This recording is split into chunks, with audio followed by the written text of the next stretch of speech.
आदरणीय सभापति जी, संविधान के 75वें वर्ष में हम प्रवेश कर रहे हैं। इस सदन के लिए भी ये पड़ाव विशेष है क्योंकि इसे भी 75 साल हुए हैं और इसलिए एक सुभग संयोग है। आदरणीय सभापति जी, मेरे जैसे बहुत लोग हैं इस देश के सार्वजनिक जीवन में जिनके परिवार में कोई गांव का सरपंच भी नहीं रहा है, गांव का प्रधान भी नहीं रहा है, राजनीति से कोई सरोकार नहीं रहा है, लेकिन आज अनेक महत्वपूर्ण पदों पर पहुंच करके देश की सेवा कर रहे हैं। और उसका कारण बाबा साहब आम्बेडकर ने जो संविधान दिया है उसने हम जैसे लोगों को अवसर दिया है और मेरे जैसे अनेक लोग हैं जिनको बाबा साहब आम्बेडकर द्वारा दिए गए संविधान के कारण यहां तक आने का अवसर मिला है और जनता जनार्दन ने उस पर मोहर लगाई तो तीसरी बार आने का मौका मिल गया।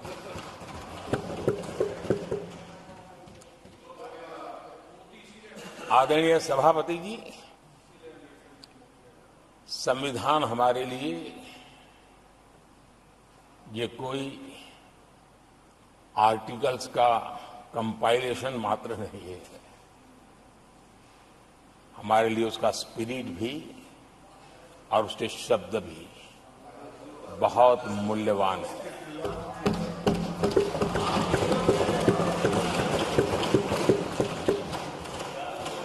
और हमारा मानना है कि किसी भी सरकार के लिए, किसी भी सरकार के नीति निर्धारण में, कार्यकलापों में हमारा संविधान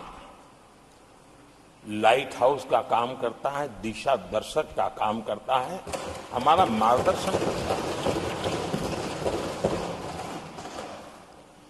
आदरणीय सभापति जी,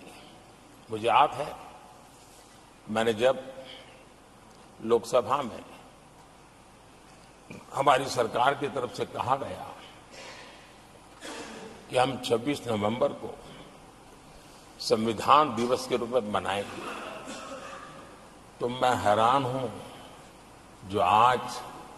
संविधान की प्रत लेकर के कूदते रहते हैं, दुनिया में लहराते रहते हैं,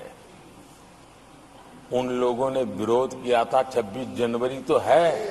तो संविधान दिवस क्यों लाए। और आज संविधान दिवस के माध्यम से, आज संविधान दिवस के माध्यम से देश के स्कूल कॉलेजेस में संविधान की भावना को, संविधान की रचना में क्या भूमिका रही है, देश के गणमान्य महापुरुषों ने संविधान के निर्माण में किन कारणों से कुछ चीजों को छोड़ने का निर्णय किया, किन कारणों से कुछ चीजों का स्वीकार करने का निर्णय किया, इसके विषय में हमारे स्कूल कॉलेजेस में विस्तार से चर्चा हो, निबंध स्पर्धाएं हो, चर्चा सभाएं हो, एक व्यापक रूप से संविधान के प्रति आस्था का भाव जगे और संविधान के प्रति समझ विकसित हो। देशवासियों के लिए आने वाला पूरा कालखंड संविधान हमारी सबसे बड़ी प्रेरणा रहे, इसके लिए हम कोशिश करते रहे हैं। और अब जब 75 वर्ष में प्रवेश कर रहे हैं तो हमने इसे एक जन उत्सव के रूप में राष्ट्रव्यापी उत्सव मनाने का तय किया और इससे देश के कोने कोने में संविधान की भावना को, संविधान के पीछे जो मकसद है उसके विषय में भी देश को अवगत कराने का प्रयास है।